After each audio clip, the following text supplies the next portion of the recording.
Welcome to Lanterns Live, the only live stream YouTube channel dedicated solely to the Green Lantern universe. I'm Ralph, and once again joined by Vactor, which means we are talking about Green Lantern Corps number 12. Written by Morgan Hampton and then a whole slew of artists. Again, which I want to get to. It definitely didn't bother me as much as last issue. Yes. But I definitely want to talk about it because there's one of the artists that really, really stood out to me that I really liked. Okay. There's some pages in this issue that I absolutely loved. Vactor, how you doing? I'm doing excellent because it's that time of the month where I get to talk to Ralph about Green Lantern. I can't wait. It feels like it's been forever, and I've been saying that a lot lately just because there's so much going on in my normal life. I just realized, like, I look way more tan than I normally do, which means I'm back to work, and I have my watch band stripe going. I am back with a day job, Nice. which you know about. I've been loving my job so far. Nice. Like, it's really easy going. So I think I brought this up last week where, it might have been on my Patreon show, but I think I brought it up on here too, that I have a coworker named Michael who's a big fan of Alan Scott. And I told him, I said last week, I said, hey, I read this Alan Scott story. You're a fan of the JSA as well. The JSA's in it. You should totally check it out. It was a really, really good read. And he said, okay, whatever. That was Friday. On Monday, he told me that not only did he go to his local comic book shop, he bought all 6 individual issues.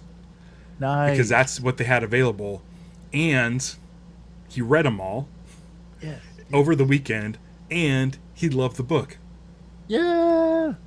So, like, I felt like listen, I'm pushing 49. I turn 49 next month. I feel like, again, like a crotchety old man. And here's this kid who's like 23 years old, and I felt like really cynical. Like, here, go read this, book. Like, no, like, I rarely does anybody take any of my recommendations. But it makes me so happy when they do. And then I feel like I like it because they like what I recommended. And of course, huge shout out to Will Smith from Green Lanterns Podcast for recommending that book in the first place. And then thanks for everybody for watching that episode last week. It's become a really popular episode on my channel. I'm not gonna say viral, but it's like as far as like comic book conversations go, like, it's up there. Nice. As far as people watching. Huge thanks to Tim Sheridan for sharing it on Blue Sky and everywhere else, leaving a comment down below, which was awesome, and it's getting more engagement than just a regular, like, me on my own talking about a comic. So that's awesome. Got some recommendations for some other Alan Scott stories, and I'm gonna read those and get to those in the future for sure. Yes. So man, really excited. Sorry, I don't want to cut you off. I gotta say, it is fantastic that you are putting a spotlight on a character and a spotlight on comic books. Like, you're doing the Lord's work. You're promoting it. You're getting it out there. So that I can't, like, the fact that you got someone to read a comic, enjoy a comic, go to a comic book shop. All of these are fantastic, bro. Yeah. Yeah. Thanks. I mean, it's like, I love doing this show. Yeah. I will never stop doing this show. Yeah. I mean, eventually I will. But if there were a white lantern ring, even after I'm like long gone, I would get everything in my power to bring the show back from the grave, because I literally want to do this show for like the next 100 years. Yeah. It's been a blast, and it's stuff like that where again, I need to do like an intro video for my channel. I think I want to. I've never actually uploaded a video to this page. It's always been live stream. So maybe I'll do a live stream intro to this show and just explain to everybody, like, I'm not an expert at all. I'm not a Green Lantern expert. It's in my about. If you read my about, it says, I'm not an expert. But what I like about that is, since there isn't stuff about since there's stuff about Green Lantern I don't know, like, tell me, let me know. There's a couple of Pride books, I guess, that features Alan Scott from a few years back. I want to read those. So anytime I get something wrong, just let me know in the comments. I don't mind, because I want to learn these things and get to know more about these characters than I already know. And then B, I want to, find new things. And I'm going to tell you this, Vactor. I stalled out on a book earlier late last year. I reviewed the first couple of issues, where in the second issue I only talked about cheeseburgers. I'm thinking, since there are no new Green Lantern books coming out next week, I think I will be tackling the first trade paperback of Absolute Green Lantern next week. You're more than welcome to join me. I think it's going to happen at this time next week. But that's going to force me. Putting that timeline on it is going to force me to read those 7 issues. I'm going to reread the first and second issue, and do the first 7 as using like the trade paperback cover or whatever I need to do to continue that, because I've heard nothing but good things. Will said the most recent issue of Absolute Lantern was probably his second favorite issue of the run. And so, like, I you've been trying to get me to do it. I've been so busy and crazy. It's like my life has been nuts lately, to where, like, I just try to do whatever I can each week to make sure I just get some shows out there. But I really, maybe this is a resolution, is to read more new stuff and like tackle things that have happened already. So right now I've got Alan Scott, the Green Lantern, and then next week I'll have Absolute, and then maybe a couple weeks after that I'll catch up on Green Lantern Dark. And then I'm gonna reach out to Tim Sheridan. We've sort of been in contact for the last week. He's been really cool, and I let him know about my coworker reading his book based on the recommendation, and he was really excited. I don't know if I should say anything, but probably this is around the time my mail shows up. The mail lady, I think her name's Letitia, shows up around this time. Hi, Letitia. And I might have something from Tim Sheridan in the mail. Ooh. He reached out and he was so excited about that episode that he's like, here, I'm going to send you something. And I'm like, great. So I think I also want to do more interviews. Dave, who's here, mentioned my interviews with Green Lantern creators and how much he enjoyed those. And I really want to get to know more about that book. There's some other people that I want to get in here that I really, now that I know what my schedule is for work, I can start really planning stuff out and know that work's not going to interfere with it. So look forward to 2026. I want to do more book recommendations from other people and just knock out like full trade paperbacks and full stories. And I also want to do more interviews. And then with Lanterns coming up, and that's gonna, I think, if Lantern starts in August, the HBO press machine usually happens 6 months in advance, which means next month, February, is when we should start getting Lantern stuff rolled out.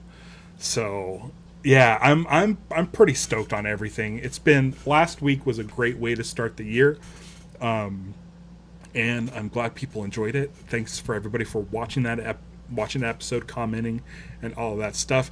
We have a lot of folks in the chat. You're in the chat. David's in the chat. Will is here. Tim's Allen run is Tim Allen. But Tim Sheridan's Alan Sky run is really like it was eye opening because again like Alan is kind of this mysterious character to me because you just can't find his books. They're not readily available, and I know people will say this is like a retcon, but like it gave me everything I need to know about the character, who came from 1940, I believe, 39 or 40. I think it's 40. I think it's 1 year after Batman. And so for me, it's just like, this is what I want. I love so many Green Lantern characters. I'm not bothered by their having like 8 or whatever characters from Earth. It doesn't bother me. So having more is fine. Because it's all phony baloney. It's all just drawings and people writing these things for our entertainment.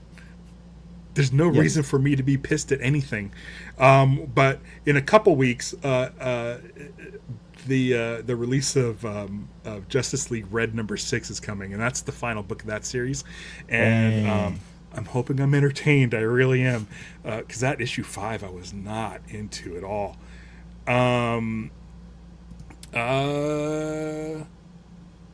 He Who Is Goober is I haven't seen He Who Is Goober.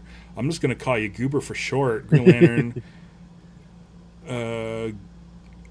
What would happen if Beast Boy or Martian Manhunter used a ring? Oh, and like Teen Titans ago, if Martian Manhunter used a ring, or Beast Boy. I think if Beast Boy used a ring, I mean, it might be cool because Beast Boy can transform not only his body, but also create constructs. It might be pretty cool to see, like if you did constructs as a tiger, but did like tiger-centric constructs, or stuff like that. Martian Manhunter. Did Martian Manhunter have a ring in Blackest Night? At one point, did Martian Manhunter have?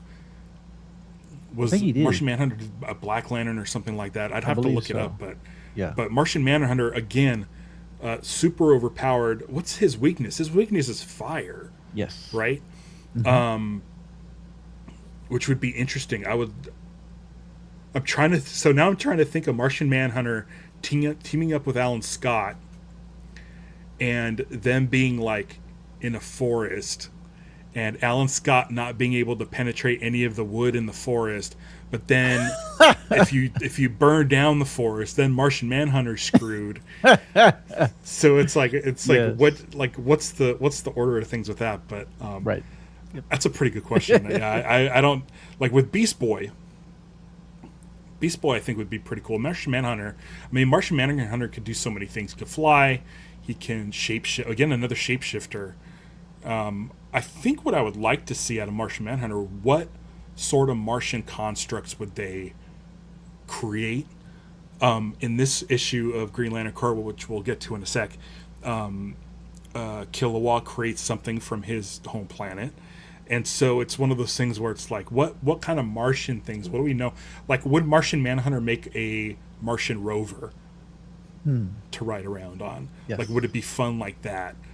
Or would there be like, I don't know. Mars is just a bunch of rocks. But can you do like Total Recall stuff? Like, would you make a Johnny Cab? Yes. That fits. That would fit. Okay, hold on. I just got something from That'd be Will. some great stuff. I got something from Will. He just texted me. I'm going to share this if I can, because it's important. Martian Manhunter was a Black Lantern. Yes. Man, so I thought I remember that. Mm-hmm. Looks cool. That looks like Doug Mankey art. Yes. Yeah. I think he died in Final Crisis. Yeah. If I'm not mistaken. Yeah. Man, I think the only Final Crisis I read was the Rage of the Red Lanterns, which was basically like the next issue of Green Lantern. Yeah, I need to revisit it. I haven't read it since it came out, but right. I'm a big Grant Morrison fan, so. Yeah, Some good stuff there. I think Final Crisis happened while I was working at the comic book shop, which was the great time to work for a Green Lantern fan. Was like 2008 Oh to man. 2010, Mm, and so like I'd pick up Final Crisis and I'd read through a couple of things, but yes. never Yes. really like sat down and read the stuff unless it was Green Lantern, because we were dealing with Green Lantern, Green Lantern Corps, Red Lantern, Green Lantern New Guardians. There was like Blackest Night, and it was just like there's a lot of stuff, and then there's just like a ton of one shots. There's like a Flash one shot. There's a Green Arrow. I think there was even like a Jonah Hex Blackest Night one shot or something. That sounds about There right. was there was there was a bunch of crazy stuff. Yes. Yeah, yeah. So Will's confirming Absolute Green Lantern recent issue is really good. So I'm gonna say this. Okay, so Dave says Absolute line confuses me. An explanation would help. I brought that up when I first started reading it, where I'm just like, why is this? I don't like. I understand the concept of Elseworlds. I know everything. I know that it's not like basically main Earth. It's something else. But for me, I and you can go back and watch my first episode of Absolute Lanterns 1, where I just struggle with, okay, you're saying this person is Joe, but there's nothing about this character that's Joe. You're saying this is Hal, and it really basically has zero. So for me, I was really struggling with why tell this story using characters' names when they're completely different, instead of just creating a whole new like superhero origins with these sort of characters but with different names, and did something new. So that's what I was Yeah. struggling with. For you, what do you make of like Elseworld stories and things like Absolute? Well, I've always loved those since I was a kid. Even going back to the what if stories of, oh, well, what if Spider Man kept all of his 6 arms that he had?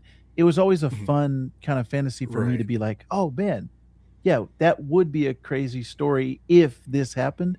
And Hmm. so when the apps are, when Marvel did it first with the Ultimate line, Right. and then DC came back with this Absolute line, and then Marvel came back with the Ultimate line again. It's always been fun for me to look at it from 2 different perspectives. Number 1, from a longtime fan who knows the original, and then from a new fan of, oh, the first time discovering these type of characters. So what does these different lines and different universes bring to it? It's interesting you say about the Absolute. I haven't read too many interviews with the writer of Absolute Martian Manhunter. I'm sorry, of Absolute Green Lantern, but I know Mm. specifically Scott Snyder has said with Absolute Batman, he wanted to keep the essence and the core of Bruce Wayne and of the character of Batman, but kind of take away a couple things. So instead of him being rich and him having all this training, it's the Joker who's rich and has all the training and has Mhm. flown all over the world and all these things. So what is that juxtaposition of you have those same characters, but you're just like switching one little thing. It's like that butterfly effect. It's like you just Right. change one variable. How does that alter the course of their character? So for me, those have always been interesting. Of man, Yeah. the characters that I love, but in a different setting. Yeah. And then with the Green Lantern one, I feel like it's a little bit. I wasn't able to grasp what the like sort of what that concept was. What's the Yeah, what if yeah, of Absolute Green Lantern? There wasn't hmm, that thing where I'm like, oh, that's an interesting take. right. Basically, I guess it's like, what if Ab and Sur was bad, or what if Hal Jordan was like Black Hand? It was, yeah, it was a little bit weird for me. It would have been like I always like the fact that the ring originally was supposed to go to Guy Gardner, but Hal Jordan was closest, sort of thing. I like that storyline. It's a fun Silver Age storyline.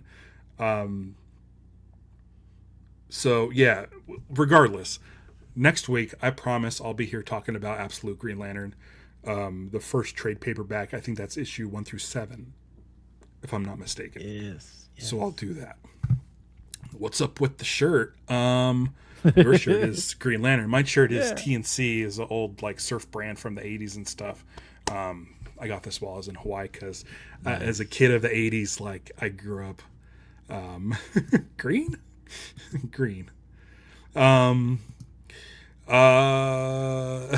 Tim Allen's the next Green Lantern. Yeah. I mean, if he got I don't know if he would get, like listen, whatever, say whatever you want about Tim Allen. I do think it's funny if Tim Allen was a Green Lantern that his constructs would always break, because that's how it was on like Home Improvement. Yes. Like he couldn't fix the dishwasher. Nothing. He tried to overpower things and they just fell apart. He tried to make things with more power, and he was and all that. So I think it would be funny him trying to do like these crazy over the top constructs and then just like completely like fall apart. I feel like in like the 90s that would have been a really fun sort of one shot. Yes. What if? Yes. What if Tim the Toolman Taylor got a Green Lantern ring? Yeah, Martian Manhunter. Okay, you got that. Just nerdy nerd. Yo. How's it going? Dig your Invincible avatar. I'm a massive Invincible fan. For those of you that don't know, I co-host an Invincible podcast with my friend James called Invincipod. Yes. Who me? I don't like. What up? Let's see what Will says. There's a great Reddit comment. I can try to find where it explains how each color works and what ranks are inside of each color. I think that's what sets this series apart from the other Lantern series, is the approach to color and the way that light works and the spectrum. Will, we need that. We want to go deep on that. David says, oh, wow. DC needs to hire Vactor to sell these books. I get it. So there you go. Yeah, that's basically you're asking like that you didn't really understand and you need someone to explain. I'm in the same boat. And again, I'm not an expert, but that's the reason why I do this channel, is because there's not a lot of Green Lantern fans out there, at least in my vicinity. So it's nice to like sort of, put out that call around the internet so that Green Lantern fans could come together and we can chat about Green Lantern. So yeah, let's talk about this book, dude. Ooh-wee. Okay, so here we go with Morgan Hampton. This is his third or fourth book on his own, and I'm fired up. I really like this issue. This was. I'm gonna bring up this page because again we have a bunch of artists on the book, and the artists are Fernando Pasarin, top notch. Will Conrad, also great. Now Eau Claire Albert, I believe was an inker for like during the Blackest Night run. Eau Claire Albert's been around the Green Lantern sphere forever. So I'm assuming that means that they are now doing pencils, and then Jason Paz. So again, we have 4 artists on this issue. It did not get in the way for me as much as last issue. So I'm good. I did talk to you before we started. There's one artist that I think this is like, I'm going to look at like this page. I believe this page is like Fernando Pasarin. Because that seems to be Fernando Pasarin was working on Green Lantern along with Zermanico. And I believe this is Fernando Pasarin. That's Fernando Pasarin's art. I'm pretty positive. Great work. But there was one artist during the battles with Larfleeze that I thought were just stunning. So they used to do this on comic books, is when you when there's multiple artists on a book, they would say which number pages those artists did. Yeah. And this one doesn't say that. Yeah. But this art here, I absolutely loved. Yes. And I don't know what it is, Larfleeze looks amazing. The character models are perfect. I love like Joe's rendering almost looks like Far Sector, but there's some really like there was something about this, and I don't know if it's the colorist or what, but I really really like these drawings. So whoever the artist is, I'm gonna try to reach out to all the artists to this book because I really want to get a sense of who did what, and it really kind of drives me nuts that they don't say. I feel like if you can put the page numbers, that would be great. Right. But like these pages, I mean, look at the power of Larfleeze, like that shot, below shot, like the rage and the all the stuff coming out of his eyes with like the little Kirby dots, the Kirby crackle, as it were. Yes. Like all of this stuff, I just absolutely adored. And like even this page, I think this might be Fernando Pasarin on this one. Like all of this stuff. So I won't show too many pages of the books because I don't want to get in trouble. Also, I think everybody should go read it. Vactor, what are your thoughts on Green Lantern Corps number 12? Yeah, I was telling you off mic. I don't want to jinx myself, but I'm waiting for the issue that I don't like of this series, and it hasn't happened yet. I have been loving this series from get go, and this was just another great issue. And this goes back to your Morgan Hampton interview, where somebody, I forgot who it was in the comments, was asking about Larfleeze. Where's Larfleeze at? He was like, he's coming. I think it was Will. I think it was Will. Yes. And he's like, he's coming. And this is the issue. And yeah, this is, if you're a Larfleeze fan, this is what you love.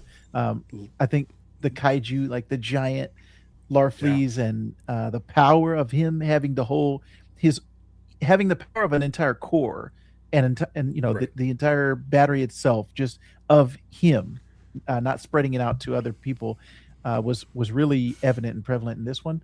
And I'm like you, I didn't notice the artist change in this one, especially compared to the last one, where it was night and day. It was This jarring. one, yeah, their styles were so similar. I didn't even, if you had told me this was the same artist on the entire book, I would have been like, okay.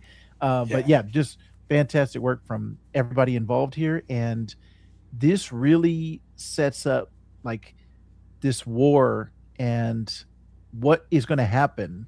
This was a great cliffhanger. Just there's so many things building in the background. Like this is just a great in the middle. Like this isn't the start, this isn't the end. Yeah. Like this is just a great in the middle book.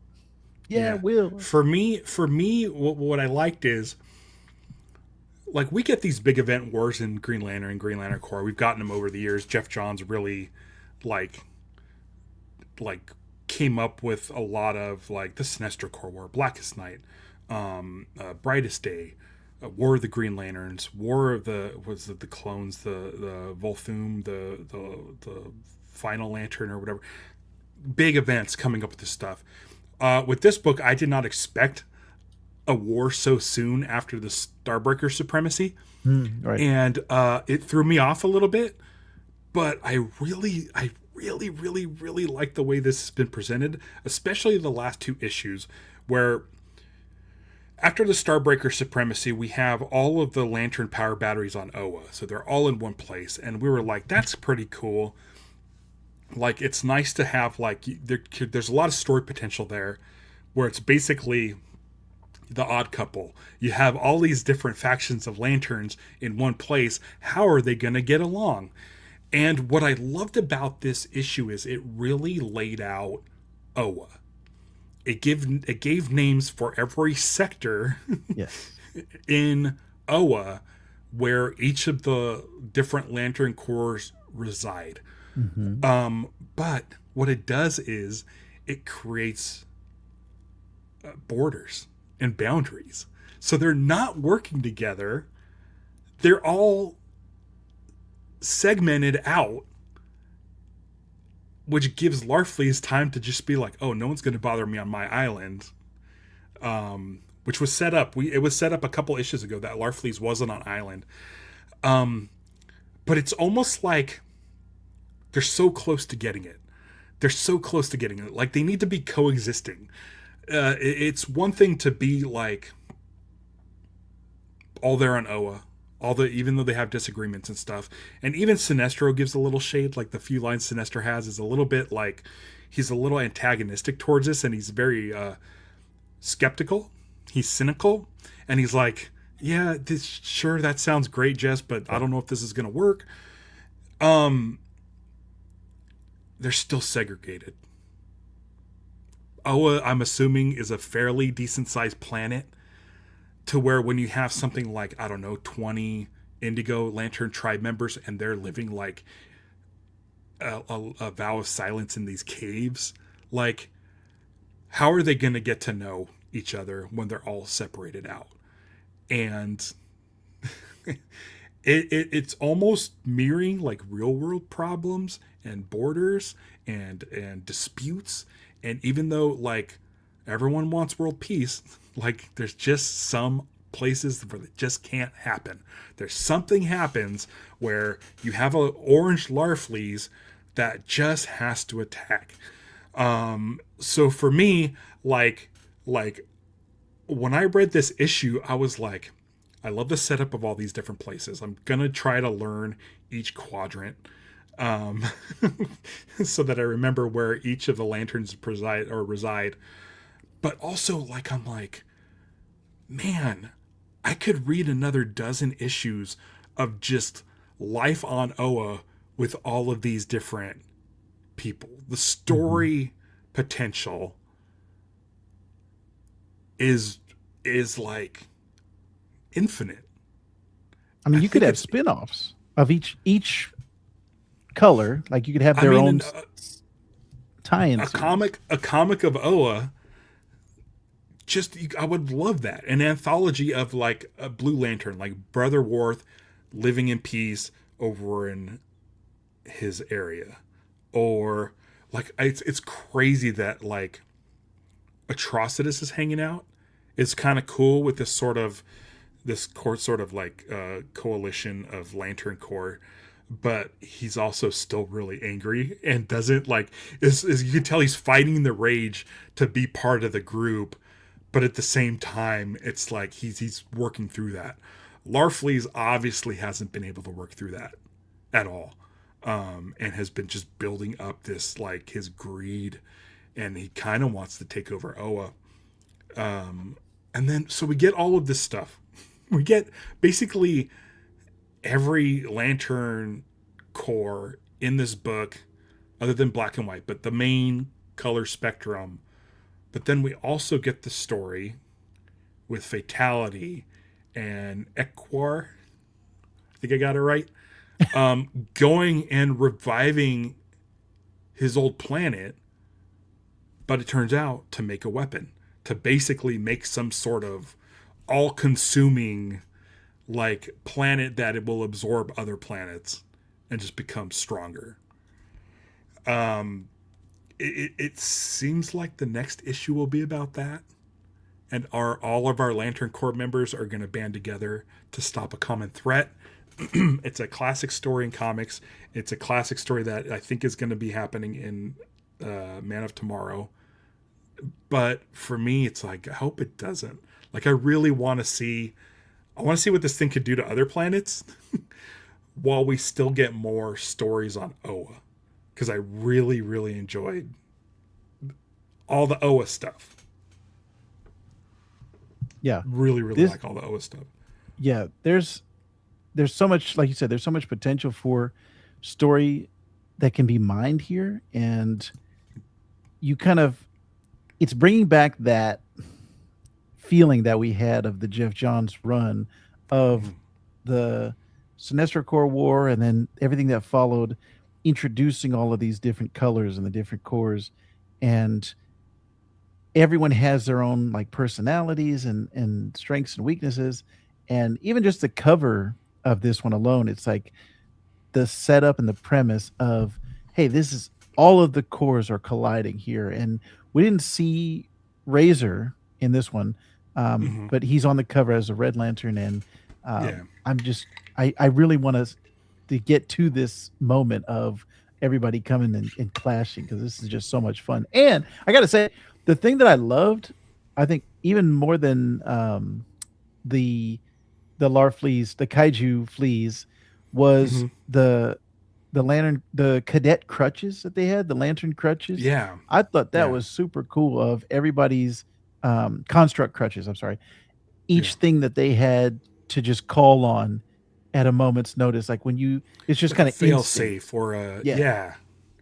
Yeah, that So was a lot I of thought that fun. was cool.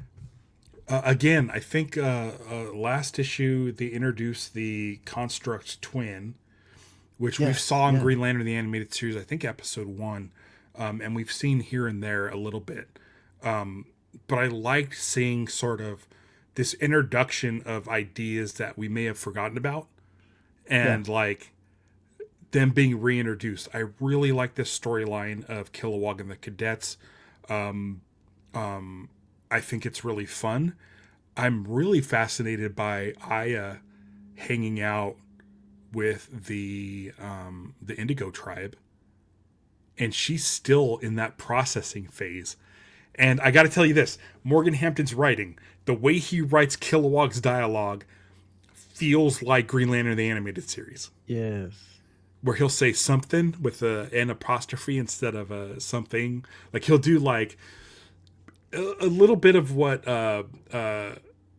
Tim Sheridan did with Doiby Dickles Oh, in yeah. the like do that sort of give him that like Bronx accent. I don't know, Mm, but yeah. there's definitely the dialogue for Kilowog feels like I as soon as I was reading it, I'm like, who's saying this? And I like turned the page and it was Kilowog, and I'm like, okay, this feels like Kevin Michael Richardson saying it, and so now that voice is securely embedded into the Kilowog character when I read. I love Jess in Mm, this issue, taking on the role of really coming out of her shell and being able to address the entire planet, like making a big head construct thing, like recording to like or making a speech over her ring to tell everybody what's going on, and seeing Jess's head, like giant construct head over a whole city with everybody watching, like that's like character growth from when she was an introvert and she was afraid to go outside and she would stay inside due to fear, for what, 3 years I think. yeah. So to see her coming into her own and sort of taking charge, because for the the first, I don't know, 8 or 9 issues of this book, we're like, is she just a secretary? Yeah. But now we're really seeing how she's able to command this presence across all of Oa, and not only that, but like when she talks, everybody comes out. Like I'm looking at this page, and again, I don't want to show too much, but there's a couple things I want to talk about this page. But look at every single person in here has their full attention on her. Like she clearly is like people like her. Hmm. And so I really like that for Jessica. Also, this Ural, Home of the Blue Lanterns, I assume is the rearranging letters of Royal, as in Royal Blue, the Ooh. color. So that was one thing where I'm like, okay, I think I can remember the Blue Lanterns section of Oa is similar to Royal. And then I was Yeah. trying to go through all of these, and I was like, I was trying to like, what does this do? What do these letters make for yellow, and what does this do for red? Yeah. So, but I just absolutely I love that Jessica got a spotlight. Everybody got a spotlight at this issue. We got some more Joe, a tiny bit of Guy. He's still needling Kilowog. Simon's back. He's got a Yes. busted arm from his bout with the gauntlet and Krona. Sorry. I've been playing a lot of Hades too, so I got Kronos on the brain. But Krona. So Simon's back in the mix. Everybody's in the mix pretty much. We didn't get Razor, but it was just great to see them all. I think that's one of the things about Green Lantern Corps that I was always like, if I were a writer of Green Lantern Corps, I don't know how I would be able to juggle all these characters and give them all equal time, or make them feel like they're important to the story, because there's a ton going on. Do you have any thoughts on any like moments that like caught your eye? Well, I liked I got very much Star Wars Emperor hologram vibes of Jessica. Oh, from Jess, yeah, yeah. And she introduced herself as Green Lantern Corps leader. I like that, taking the like, yeah, she's the man. She's the head honcho and the one that you want to talk to. So yeah, I echo all your sentiments on that. It was really cool to see that, and then her trying to unify everybody. Like, this is what you talked about. Like, we want that utopia. We want that where all the colors are working together. Yeah. And she's trying to do that. She's trying to organize that. But Larflee's really messing it up. And I liked that mushroom cloud of orange lantern. That was, man, that would have been a great like 2-page like splash page if they had done that. But yeah, that was the art in this one. I can't say enough about how it's, when you have a consistent look throughout the entire issue, it just makes it feel so much better and more cohesive than if you're switching back and forth and jumping between styles that don't necessarily mesh as well. It's like, I don't want to shade any artists, and don't want to, like, because I can't draw. I couldn't make any type of good art. But when you have contrasting styles, it's just it's a lot more difficult. And this issue is a testament to, like, man, when it's a smooth ride from start to finish, like you're not thinking about the art, like you're so into the story. So I just really, I like how everything came together on this issue. Yeah. Speaking of smooth rides, I enjoyed this construct very much. Oh yeah, when I saw that, I thought about you. It makes me happy. I feel like Morgan Hampton's really like leaning into the Green Lantern, the animated series, and that's Aya's crutch, right? That's how I understood. It must be, yeah. They were all using their crutches because everybody had. So for her, it's the Interceptor. Yeah. I also did think it's interesting that Wonder Woman is a crutch. Like, the idea of Wonder Woman. Yeah, that was Kelly's. Yes. I thought that was interesting as well. Yeah. Yeah. But it's cool to see stuff in here. Yeah, just all of these things coming together, and then at the end, Aya's like, what'd you call it? A clone construct? Clone? I think a construct twin. Twin. That's right. Yes. Cool to see that coming out, and then the Indigo's like, huh? And that very, like I said, that great cliffhanger that we have at the end. It's like, there's this massive weapon that is on its way. It's almost like the Death Star just fired, and you can see the laser coming down the sights. So this is going to be interesting to see what happens next. I really hope we get more. Yeah, next month it says War for Oa, so it's coming. I don't know what I think of that, because I do want more stories on Oa. And is that we've got a shot or two of Mogo in Oa's orbit. Ooh. And I'm hoping that this thing does not take over Mogo. Oh man. Because we're gonna need to see what this thing can actually do. We know that the dude Enquar, I think, we've seen what he can do to an individual person, and completely absorb them and take their powers and stuff. And then he was able to do that with all the power he built, to do that to a planet. So now he's a planet-sized thing with even that much more power, even enough power to propel a planet to a different sector. It'll be really, really interesting to see what happens next month. I'm kind of anxious. I think Mogo should be okay. I can't deal with the death of Mogo. But I'm hoping, yeah, I'm hoping that And something. yes, it's going to be interesting to see how this is all contained in um, this book, because the main Green Lantern book that you're covering with Will, they've been doing kind of like a Brave and the Bold thing where Hal's teaming up Yeah, with all these different heroes, and then you got 600 coming, which is going to be a yeah, huge thing. So this war, it's there's only like the only space for it is going to be in core. So this is going to be interesting to see how this yeah. happens. What's happening next month on Green Lantern? I think Let's see. 32. This is I just did the 32. artwork for it. It's Flash. Yes, It's that's right. Flash. Yes.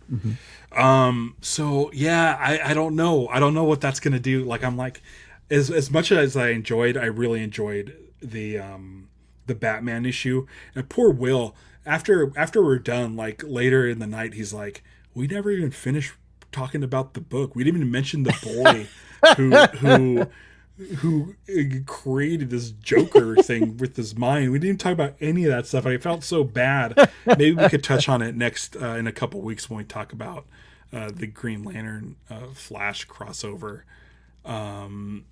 Yeah, Green Lantern 600 has Kyle in his new Ooh-wee. suit, and Kyle gets the spotlight.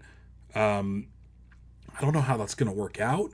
I know there was the issue, the solicit for an issue coming up where it appears like on the cover that Hal Jordan is proposing to Carol Ferris.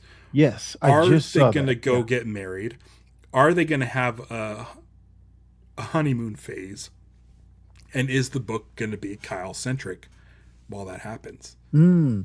That very much, yeah, because that's 32, which is Legacy 599. So that's the issue Yeah. right before 600, and that in my mind gives me very much shades of in the 90s Peter Parker and Mary Jane kind of going Mm, off. There was one point where they just went off, and then Ben Riley was all right. He's Spider-Man. Like Peter yeah. Parker's the clone, and Ben Riley's the actual. Like he was the actual Peter Parker, the original. So like almost like yeah, pushing them aside, and then the other guy comes in. I could see them doing that for Kyle. That could be very interesting, which is great. Yeah. That would be fantastic to see that. Because Hal That would, Hal has had the spotlight since Jeff Johns. Like I yeah. Hal has been my favorite since I was a kid. But I'm like, Mhm. there's so many more lanterns. Like, which is why I love Right. talking core with you. It's like give a spotlight to these other lanterns. There are other guys in the universe and Yeah. girls. Yeah, and that's the thing is like a lot of people will say that, you know, they're just Hal Jordan fans, which I'm a Hal Jordan fan, but I mean, I'm I'm I'm I'm a bigger Kyle fan, and I'm ready for some Kyle stories. I really am. Yes. Uh, Sean says that the cover for 600 with all the lanterns on it. I need a massive print of that. Looks very I tried to nice. find a high res version of it. I couldn't because I like to have wallpapers on my computer to be like. For the longest time, I had Green Lantern 25, that Zermanico one where it's like Kilowog's here and Kyle's here, and they're all reaching up for the Star Sapphire rock. Yeah. Will Mogo ever be married? I mean, he's got like you can imagine the ring. Yeah. Yeah. Who's a It would female be so planet? funny to see Yeah. Mogo like in space with like a little black bow tie. Yeah, Lilia. That would be amazing. I want to see it now. Now it's Yeah. in my head. Yeah, we need DC's version of What If, which I think Ooh, exists. I'm man. not sure. I think they just say Elseworlds. But Yeah, what if what was Mogo it? got married? I would definitely Yeah. check that out. Yeah. Do you we're hitting 50 minutes here. Do you have any final thoughts? Any more things? Any maybe some predictions on what's to come? Ooh. I am terrible at predictions. Yeah.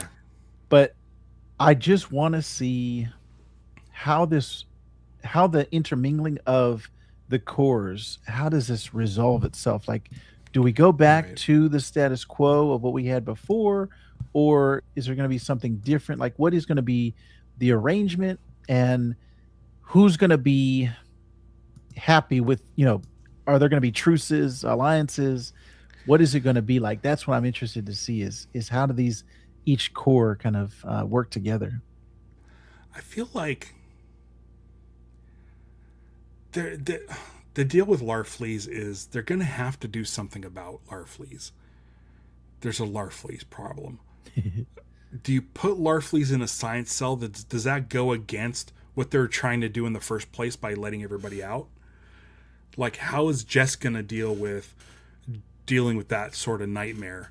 Will Larfleeze join this fight against Enquar? I always forget the name. Yes. I think it's Enquar. Is Larfleeze going to join that fight?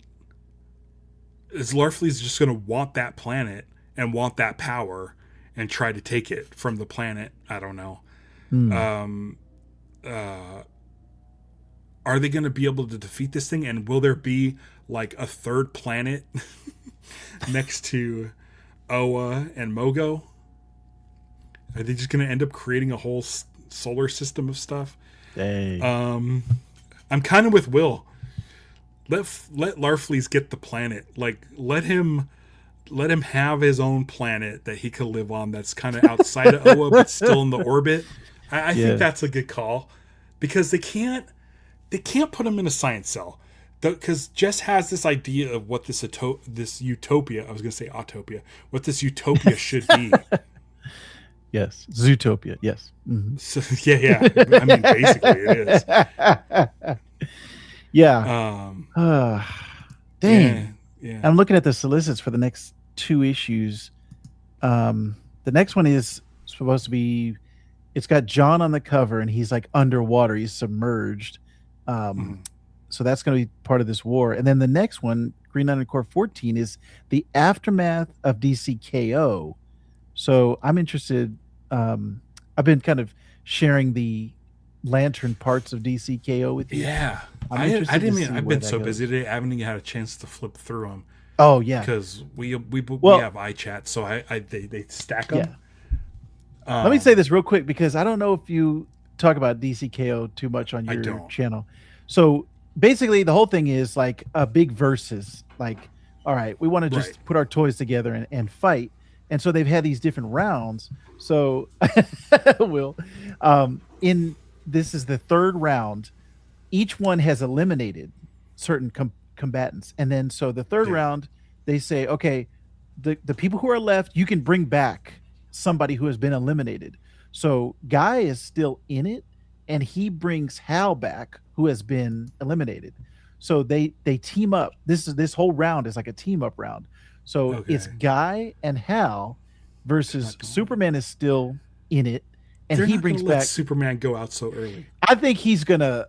I think this whole story is a Superman story. I don't think he's gonna lose, but Superman brings back Shazam. So it's Superman and Shazam versus Hal and Guy. That's the pages that I sent you. So there's like, I was like, oh, this is great. There's great constructs. There's like all this great stuff that's happening.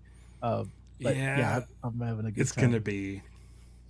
Yeah, it's gonna. Superman is not losing. Yeah, Superman's not gonna lose, and it's gonna be one of those things where anytime anyone brings up Superman versus Green Lantern, they're gonna get those pages and they're gonna show us those pages, and it's like, oh man, come on, you guys, like, stop dumping on Green Lantern. Like, just let Green Lantern have something. Put Green Lantern in the final four. Batman, Superman, Wonder Woman, Green Lantern. Let's do that. Like, I think that's perfectly fine. Some people might want Flash or something like that, but let's do that. I was surprised Guy has gotten this far, but I've been enjoying it. But you know what? It was so fun because I saw that it was Guy versus Superman, and I was like, it was like, let's go, Big Blue. Like, I was like, okay, here we go. Yeah, this is them. This is them perfectly. People who watched the movie wanted to see that Green Lantern versus Superman fight, which I hope we get in the Man of Tomorrow. I hope that Guy survives Lanterns, and I hope Guy's in World or Man of Tomorrow, and I wouldn't mind seeing, like, because if if Superman and Lex Luthor are teaming up, like, do you think Guy Gardner's just gonna let Superman hang out with a freed Lex Luthor, the guy who almost cut the world in half? So I mean, I in that situation, like, I wouldn't mind seeing a fight. I wouldn't mind seeing a fight between Superman and Green Lantern, just because because it's going to be awesome, but also because I want to, like, I feel like people should see that it's a more fair fight. Like, it's a pretty, like, a Green Lantern versus Superman is a pretty good fight, especially like that version of Superman, where, like, the movie opens with him getting his ass handed to him. Yes. You know, like, this Superman isn't, like, super crazy all powerful, and Superman may always win the day, but it's not easy. And so I'd love to see, like, people see, like, just how powerful a Green Lantern is, especially Guy, who's, like, not even likable. Like, just to see those two guys butt heads. And then what would you do? Get John in there. Yes. What would you do if Kyle showed up in Man of Tomorrow? Like, I mean, if they mentioned his name, or he just lose like my mind. I'll lose my mind. If like, I should, like, be building this up. Because, like, I feel like you get that, what was it? Doctor Strange Multiverse of Madness, where it's like, man, anything can go. This is going to be crazy. And there was, like, one scene with, you know, Mr. Fantastic and Professor X and stuff like that. And that was fine. But, like, I want, like, really, let's get into this. Let's get, like, when Superman had so many characters in it, and people were like, how are they going to fit all these characters in? And he did. And he showed them how he was going to fit all these characters in. Like, let's, by the time we get back to Man of Tomorrow, I want to see the Hall of Justice completed, and I want to see a lot more people walking around. And you don't have to say, like, make it the Star Wars Cantina. Have people in the background. Yes. If a Kyle walks back there in the background of a shot in the Hall of Justice, are you kidding me? Dude, I'd lose my mind. I'd lose my mind. Yeah. And we're beyond that point of, okay, you have to have an origin story for every character, and you have to introduce, and they have to have their own setup movie. It's like, no, we could do that. We could just jump into the story. We didn't get Mr. Terrific's origin story. We didn't get Guy or Hawk Girl's origin story. And guess what? We all know who those people are. Yes. We know how cool Mr. Terrific is. We all know what kind of a person Guy is. Hawk Girl, I think, could have used a little more fleshing out. But still, like, even like Metamorpho, we got what we needed. And that's it. Yes. Like everyone says we're tired of superhero origin stories, but then they'll also complain there's too many people in this movie. How are we going to get to know all their origin stories? And it's like, James Gunn's like, I'm just putting them in. If you want to get their origin stories, go buy books at your local comic book store and go support DC. And I think that the Justice Gang was, like, the perfect advertisement for DC Comics, to go read DC Comics. Because if it was Jon Stewart as the Green Lantern in Superman, people go like, oh, I remember that guy from the Justice League. But people have to go read Green Lantern or Guy Gardner. Oh, that means it's 5 o'clock. Alarmo. But the only place you're going to learn more about Guy Gardner is picking up books. Yes. And same with Mr. Terrific. You can go watch. You can go watch the Arrowverse stuff, and get some more Mr. Terrific. But it's like, come over. I love that the Supergirl trailer ended with, "Go read the book, Woman of Tomorrow." It's like that's what I want more of. So if the trailer for Lanterns ends with, like, "Go read Hard Traveling Heroes," great. Yes. Great. Why Marvel doesn't do that, I don't know. That doesn't make sense to me. But we need as much. Promote the source material. This is what we love. Let's do it. If I know the origin story of every character, I don't need to read the book. Why read the book? I already know how. Yeah. So I think James Gunn's got it right. And if you just fill the Hall of Justice just with, like, Make it the cantina scene where there's like a bar. Have Guy I'm Gardner in. running the bar. Yes. And just have a couple people walk up to the bar. Like, as Superman is walking in with Lex Luthor, can you imagine the looks on every, like, record scratch? Everybody's attention is on that. You have all the cutaways to anybody. Yes. Like I mean, Wildcat, put that Static was in there. oh Like, man. just like fill it with people. And then what happens is the internet goes ape shit over a specific character, like if it's Static, and that tells Warner Brothers and James Gunn and DC, people like the appearance of that guy. Let's go do a movie on that guy. And with Clayface being the type of movie it is, which is a low budget horror movie, if they're doing low budget superhero movies that don't cost a lot but can make a pretty decent profit, like, do some smaller character stuff. Let's get a Kyle. Let's get Jessica in there. Let's just get people in there where the audience will go, I want to know more of that guy. It'll sell more books, and it'll be like basically what do they call it? Focus group. Yes. Like, who in this room do we all love? And then, because it worked with Mr. Terrific, because everybody wants more Mr. Terrific. I don't know how many people want more Guy, because he's abrasive and a tough pill to swallow, but I think it's the perfect thing. Just James Gunn, just throw in all the characters. You have a hall of justice. Fill that hall with just random people. That's it. Boom, done. See what sticks. Man, that would be amazing. And I got that feeling when Supergirl showed up in Superman, and I wasn't expecting her to show up, and it was like, this is amazing. The possibilities. Anyone could show up. Like, but then with Peacemaker, where the Justice Gang shows up with Supergirl and with Superman, it's like, again, we don't have Supergirl's origin story yet. Yes. And there, she's just there. Yeah. I don't think we're if going to get it in her movie either. I think that it's just going to be like, yep, she's here. She's been. I think mean, we're getting some like flashbacks with the destruction of Krypton, but yeah. But still, like, I'm like ready. I'm like, just start throwing people in that Hall of Justice. You made the dang set. It's gigantic. There's room. And when they were doing the lettering on the outside, they were on the final E. They were just finishing it up. So we know that some time has passed. Get everybody in there.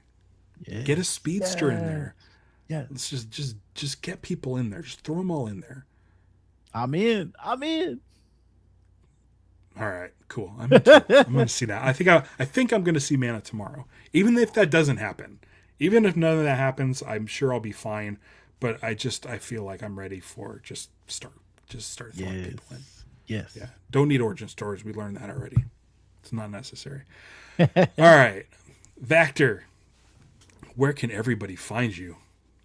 Yes, on TikTok and YouTube, I am at This Comic Cooks, and I'm talking to some great guests. I just interviewed Ben Morrow, who is like, I don't know how to put it, but he's the visual genius behind so many movies and video games. He's worked on Halo and all of these different things, and he has his own creator project called Huxley, which is almost like Dune meets Halo, and throw in AI, like all of these elements. So I had a great conversation with him talking all about Huxley. And I also am doing shorts. I'm trying to do as many Green Lantern shorts as I can. So for the Green Lantern fans, come on over to This Comic Cooks, because every now and then you'll see a short from me pop up, and it'll be about Green Lantern.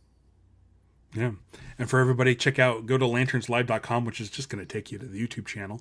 And it's going to ask you to subscribe. Consider subscribing. Consider joining. If you want to join, it's 99 cents a month. You get all the cool emojis that you've seen showing up in here. They don't display on my streamer, but you can see them over there. There's things like, there's like power batteries, Kyle Chandler ring logo, some emojis, including the Guy Gardner Tank Buster, and we also have monthly live streams that are exclusive only to members. And if you join today, you'll be able to go back and watch previous live streams. So thank you for joining me, Vactor. Thanks to everybody in the chat for joining me. I did have one comment from Anthony Chihuahua that said he was the first person to like the video that you're watching now. So everybody, while you're still here, head down below on YouTube and click the thumbs up button. That'll help me out greatly. If you're on your phone and you click like and there's some hypes that you have to give for the week, consider sending me some hypes. That helps spread the word of Lanterns Live. And we definitely want to get our numbers up here as much as I can so that by the time they start doing Lanterns press events, I'm invited. Yes. And I could bring you guys along with me to check those out. Yes. Get this man an invite. Please. Thank you everybody for joining me. Vactor, thank you. Looking forward to see what happens next month in Green Lantern Corps 13. Could be unlucky. Ooh. Could be unlucky. Ooh. And until then, beware my podcast. It's Lanterns Live. Bye.